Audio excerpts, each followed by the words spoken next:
Chat, a program designed to give you, the viewer, a good understanding of the fascinating world of chess. I am George Marajanian, Program Director of the Wachusett Chess Club at Fitchburg State University. This club meets every Wednesday evening from 7 to 11 in room C-159 in the McKay Complex at the university. And with me today at the Fitchburg Television Access Production Center is our award-winning director, Darren Dame of Fitchburg. He's assisted in the control room by longtime Wachusett Chess Club member Brian Bigelow. And across from me is a special guest co-host for this production of Chess Chat. He is Mike Camiso of Brookline, New Hampshire. Hello, Mike. Good evening, George. Thanks for having me. Well, I wanted to have you as a special guest co-host because our regular co-host, Dave Couture, is vacationing with his wife at Yellowstone National Park. That sounds great. So a great place to be. But you're here with me, and I asked you to guest sub for him because you're a very knowledgeable guy, one of the strongest players of the club. Well, a nationally rated Class A player with the U.S. Chess Federation. I'm sure that's a little oversold, but thank you anyway. You are a very strong chess player, knowledgeable chess player, and I wanted to have you on as my co-host. Now, Mike, today's program is a tribute to Shelby Lyman. Now, you know who Shelby Lyman is or was? Yes, I do. Okay. He was a columnist, and he had a claim to fame. Which you can probably tell us. We'll tell our viewers what Shelby Lyman's claim to fame. He was a longtime chess columnist, which he became after he made his claim to fame. He became an overnight celebrity, TV celebrity, in 1972 when he did a series of programs, chess programs, for PBS, Public Broadcasting. He did it out of New York, WNET, Channel 13 in New York, but it was available to a number of PBS affiliates. He did programs on the Bobby Fischer, America's Bobby Fischer, playing world champion Boris Spassky in a title match in Reykjavik, Iceland. And he did it it was real time. It was the first ever chess coverage on TV done in real time. He was presenting games from that match. It was actually ended with 21. It was 21. It was finished in 21 games. He was covering that match live, as having moves transmitted from Reykjavik, Iceland, and he would do it in the studio of WNET in New York. And that show got the biggest ratings on PBS. You told me that show kicked off, pushed Sesame Street right off the air. It's hard to imagine, but it was so popular that people clamored for it. They said, the people were actually staying home from work. They were playing hooky from work. People in bars who would normally have the TV sets on sports programs, they were glued to Shelby Lyman and his coverage of the Fischer-Spassky match in Reykjavik, Iceland. I mean, a New York newspaper did a survey, and they found out they surveyed 24 bars in New York, bars and restaurants. 15 of the 17 bars that had TV sets, they were tuned in to Shelby watching that match in '72. Not the local game. No, not the local sports game. They were watching Shelby and his guests. Now, one of his most common guests was Grandmaster Edmar Mendes. Edmar sometimes would be on the set, but no, Edmar had difficulty. Edmar would actually be phoned in from the Marshall Chess Club in New York, because remember, Shelby was doing this in Albany, New York. So, but Edmar would phone in, from the Marshall Chess Club in New York, and comment. He had other people on the show, Bruce Pandolfini, who became a very prolific chess writer he had on. So Shelby Lyman did more for chess than anybody in the history of the game in this country. He popularized chess and he had millions of people who watched it in this country. It was the story of the summer of 1972. I mean, one of the big stories in the summer of 1972. Now, Shelby, he died, we should point out, actually, he passed away less than a month ago. It was August 11th, 2019, in a hospital, medical center in Johnson City, New York, which is close to where he lived. He lived on a large farm in Windsor, New York, which is about 15 miles east. It's in the Binghamton metropolitan area. And he lived there for years, but he grew up. He was born in Brooklyn. He was born in a hospital in Brooklyn on August 22nd, 1936, in the Brooklyn Jewish Hospital. But he spent his youth, he actually grew up in Boston's Dorchester section, and he learned the game. You know who taught him the game at the age of 9, when he was 9 years old? No. Harry Lyman. Have you heard the word Harry Lyman? Yeah. Harry Lyman was actually a major patron, supporter of the Boylston Chess Club, which was in Boston, now meets in Cambridge. But Harry Lyman did more for chess in Massachusetts and New England.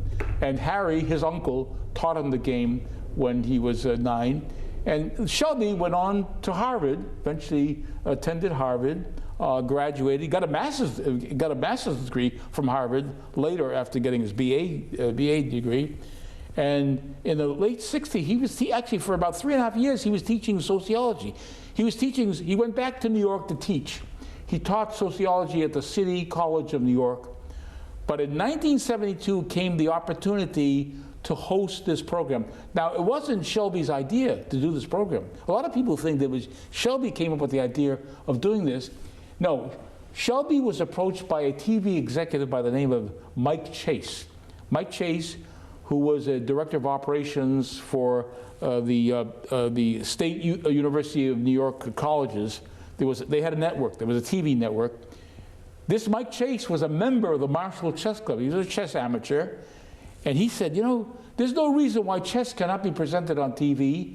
And he went to Shelby, who he knew very well, because they were both members of the Marshall Chess Club, and he asked Shelby, you're the guy to do this program.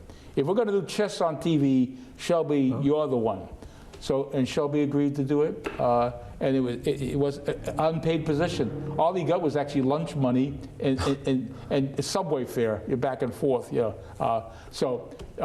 Shelby really because of Shelby's production on WNET for PBS, the membership in the United Chess Federation at least doubled. They went to at least 60,000 members. It was like 30,000 immediately in 1972 because of what he did on TV. Now, after he did the 72, he got a job as a chess columnist, writing a column and also doing a chess puzzle in the newspaper Newsday, which is actually produced on Long Island, but it's available in the New York metropolitan area. But that column he did became syndicated, and at its peak, Shelby's puzzle, which appears 6 times a week at a lot of newspapers across the country, at its peak reached 82 newspapers worldwide. And then when he died on August 11th of this year, it was reaching 45 newspapers. We're still running his puzzle. It was phenomenal.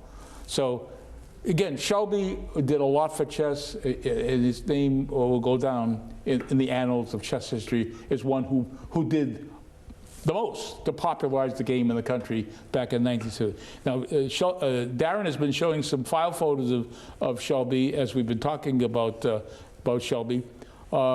Again, he died at the age of 82. He died 1 week after he was diagnosed with cancer. He had no idea he had cancer, and his death came. Here he is now. Here's from the TV production. Shelby did this, and again, he did it years after PBS. He did actually subsequent World Championship matches. He did the one 1978 in Baguio City, the Philippines, between Anatoly Karpov and Victor Korchnoi. That was done, actually, he did that at Smith College in Northampton. Those were taped. Those shows were all taped and presented on PBS. And then he did a subsequent one out of WGBY in Springfield. I think it was the match in '81. That was done in Italy, also taped. So Shelby did a lot for chess on TV, just like we're trying to do a lot for chess on TV on FA TV. He's a good lead then. Very good. Now, Mike, what we're going to present to our viewers is a game that Shelby Lyman played when he was 17 years old in July 1954 in Hollywood, California. It was the second annual Pan American Chess Congress, and it was a 74-player event. It was a 14-round event, and Shelby played in that event. It was, I think, prior to his going to Harvard, because he was going to be entering Harvard in the fall of that year. So we're going to present to our viewers an interesting game that he played when he was a teenager, and we'll see how he did. Now, in this game, Shelby played black in this game. It was round 6 of the tournament, of a 14-round tournament, and he played a fellow by the name of Jack Moskowitz. Now, a lot of people nowadays would not know the name Jack Moskowitz, but anybody who's been involved in chess history would know that Jack Moskowitz was a strong chess player back in the 1930s and 40s and even 50s, because he played in the U.S. Championship in 1938. He also, in 1939, became the champion of the Manhattan Chess Club. So he was no slouch, no easy mark. But this Jack Moskowitz was 41 years old when he played 17-year-old Shelby Lyman in this tournament. So, what did Jack Moskowitz play as his first move in his game against Shelby Lyman? One of the more popular openings, E4. Okay, very popular. And again, if you're not going to play E4, playing in D4 is also equally as popular. Now, what Shelby responded with was the pawn on E7 goes to E5. So we have what we call a double king pawn opening here. Okay. So how did the white continue on his second move? He played knight to F3. Okay. Now what's the threat here? Well, he could capture that pawn on E5 if it doesn't get protected. Okay, and that's what Shelby's going to do. Shelby's going to protect it by playing the knight on B8 to C6. So knight C6 is what Shelby played. All right, third move coming up. Bishop B5. Okay. He might take that knight and be able to take that pawn again. Okay. Now, what is this opening called? This bishop B5, this must have a name. This is the Ruy Lopez, or maybe the Spanish game. Okay, so it has either name. When I grew up, when I was learning chess years ago, I always knew it as the Ruy Lopez, but most of the world knows it as the Spanish game. Right. Yeah, but it has both connotations, because it was a 16th century Spanish priest by the name of Ruy Lopez, who after whom this was named. All right, so now before we present Shelby's third move, what is commonly played against the Ruy Lopez or Spanish game? What are the choices that black has here that Shelby could have played, but he didn't play? Well, fairly common would be A6, questioning the bishop. Yes, A6, putting the question to the bishop, attacking the bishop. The bishop has to either take the knight or retreat. Okay, that's one move. Okay, what's another? Nowadays, knight to F6 is quite fashionable. Yes, it is. That is, in fact, I think it's more fashionable nowadays, especially with the world-class players. Right. That this is the so-called Berlin defense. So we're seeing more of this now, the Berlin defense, knight F6. But Shelby back then in 1954 did not play either one of these defensive moves. He played F5. Now, what is this? This is rather bold. Yes, I've played against this a couple times, and it is. Okay, so a little bit of a surprise. So you face this. It's the Schliemann Defense. Schliemann Defense. By one name. Okay, but yes. Schliemann, there's a guy, a German lawyer, from the 19th century German lawyer, after whom this is named. He was an amateur player. He wasn't really a super class strong player. He did an analysis of this back in the mid-1860s. His name was Adolf Karl Wilhelm Schliemann. He got the name, we know it as the Schliemann Defense, or Schliemann Gambit, or Schliemann Variation. But there was a player earlier than Schliemann by the name of Karl Andreevich Janisch. He was a Russian. The Russians pronounced his name Janisch. The Germans pronounced his name Janisch. But he was the one, in fact, he was born would you believe he was born in was then Finland? He was a Russian born in Viborg, which was part of the Russian Empire. So Janis is the one who analyzed this first. So what does White do? What did White do against F5? This Schliemann defense, well, or Janis played knight to C3, furthering his development, developing a piece and defending the pawn that's under attack. All right. So here is what Shelby did on his fourth move. He captured the pawn on E4. F takes E4 was what he did. All right. So the pawn has been captured. How did White continue? White captured back, so we're even materially. Knight, all right, so knight takes E4, he takes back, or even materially. And here is where Shelby now plays D5, the pawn to D5, attacking the knight. Okay, so what is White going to do now? He's got a knight under attack. Now, a lot of players would actually retreat that knight that's under attack, that's on E4. Yep. But did White do that? Not at all. Okay, what did White do if he's not going to retreat the knight on E4? Knight took this pawn on E5. Okay, so knight captures, so he ignores saving the knight on E4 and instead takes the pawn on E5. To which Shelby, after that, he captures, he accepts the sacrifice of that knight and he takes the pawn on D5, takes on E4. So D takes E4 was Shelby's move. All right, so what did Jack Moskowitz do now? On his seventh move, yes? White took this knight.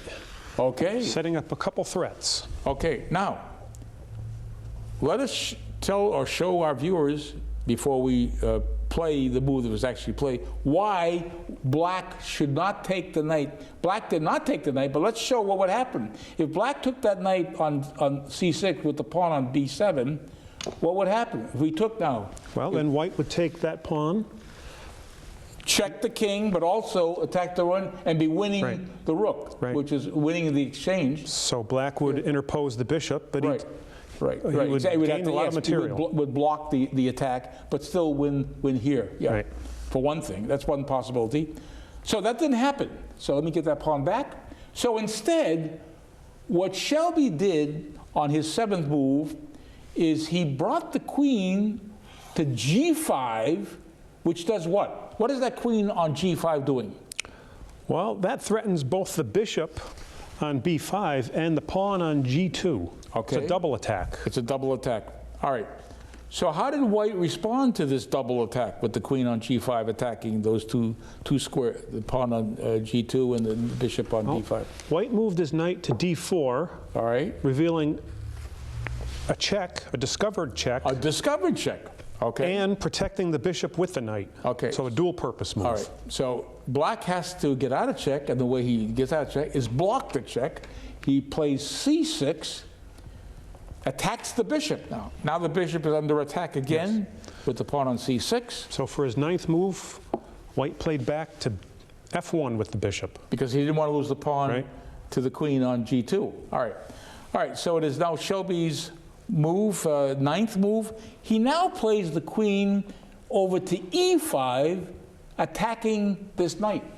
All right, so what do we do? What does White do here? Does White actually retreat that knight, maybe bring it to B3, or does he play something else?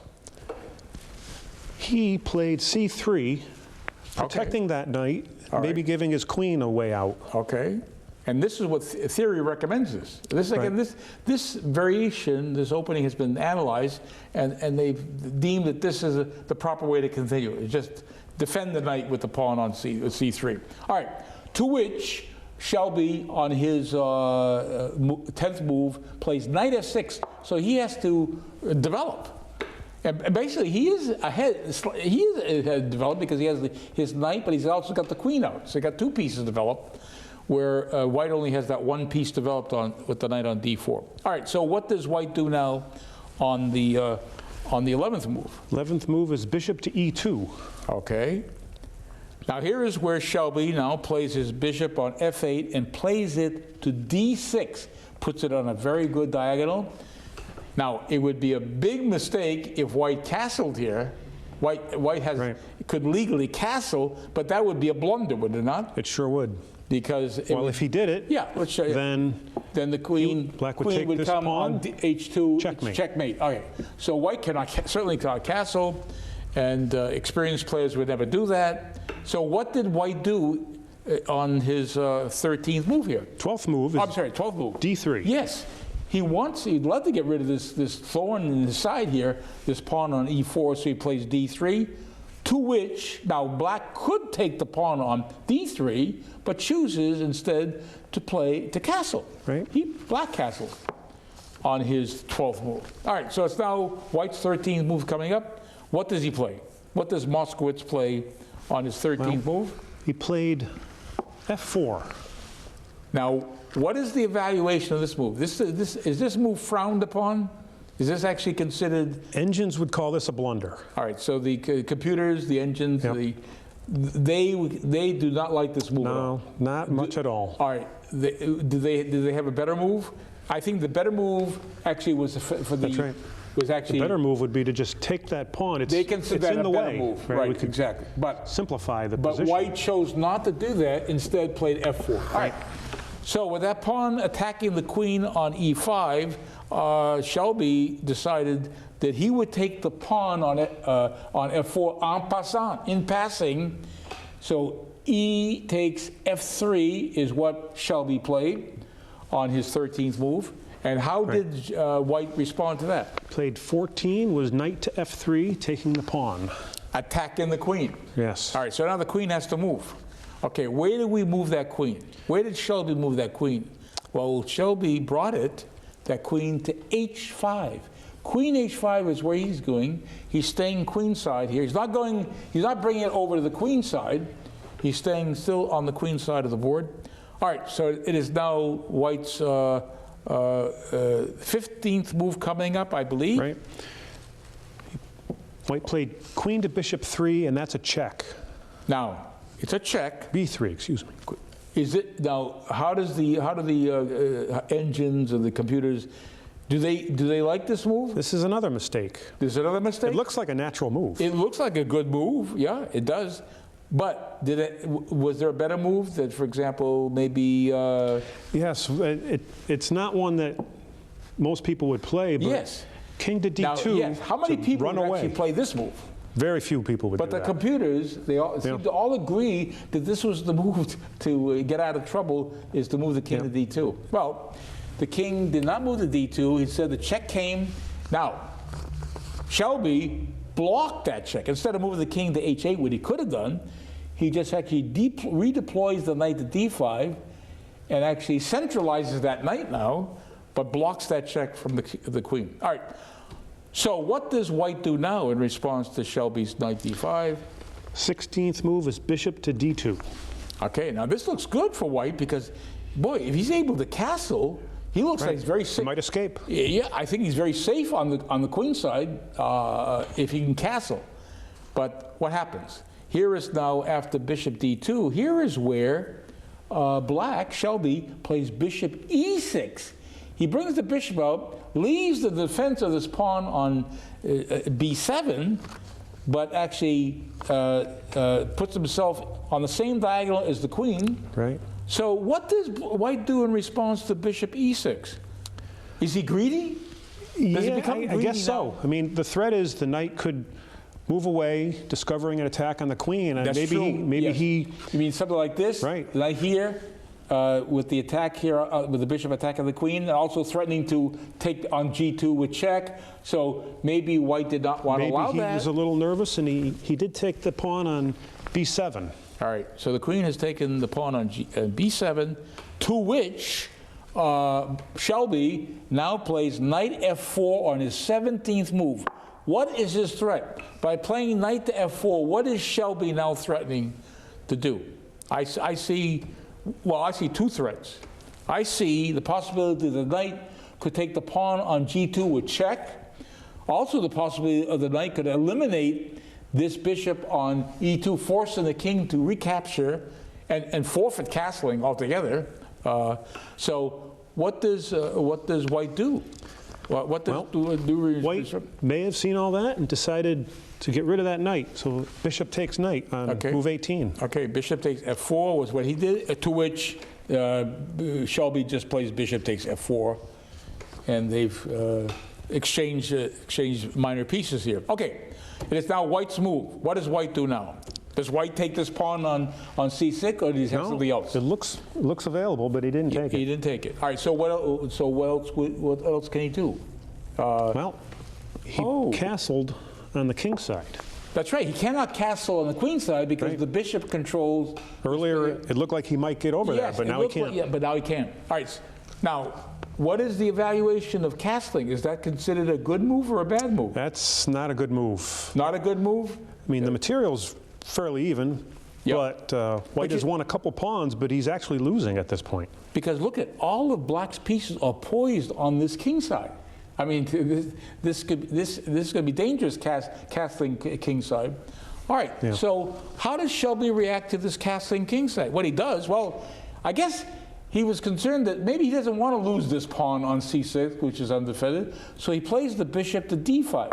Now that pawn is protected, and it actually adds more pressure on the king side with an attack on the knight from the bishop. So what does White do now after bishop d5? Well, one threat is that bishop could take that knight. Oh, yeah. And this square would be threatened by the queen and bishop. So White played 20 h3. Okay. To which Shelby played queen g6. Queen g6, because he wants to get out of this pin right here. Right. So he plays there. Okay. So now what does White do after Shelby's? Queen rook from a to e1. Okay. Now he could have brought the other rook over. Excuse me. Yeah. That's analysis. C4. Oh no, he attacks the bishop. Right. C4. Okay, he attacks. So the bishop now. A lot of players would actually move that bishop, but Shelby played the proper move. The rook on a8 goes to b8, attacks the queen. So what did White do now? Does White take the pawn? No. No. Because he realizes he needs to come back and defend this king side. His queen's a little out of place. So what did he play? He played over d7. All right, queen d7. All right. 22. All right. Now comes Shelby playing bishop e6, attacks the queen. The queen has to move again. Where is that queen going? Well, the queen's running out of choices. And he did take another pawn on c6. So he wins another pawn. Hey, how many pawns? He's 3 pawns ahead, right? All right, so in response to that, after he takes, queen takes c6, Shelby plays rook b6 and attacks the queen again. That's a good move. Boy, this is really harassment. This queen is being harassed. So where does Moskowitz do now? Where does he go with this queen? The board is getting a little short for that queen. He played to e4, maybe hoping to trade queens. But that probably is not a good square to go to.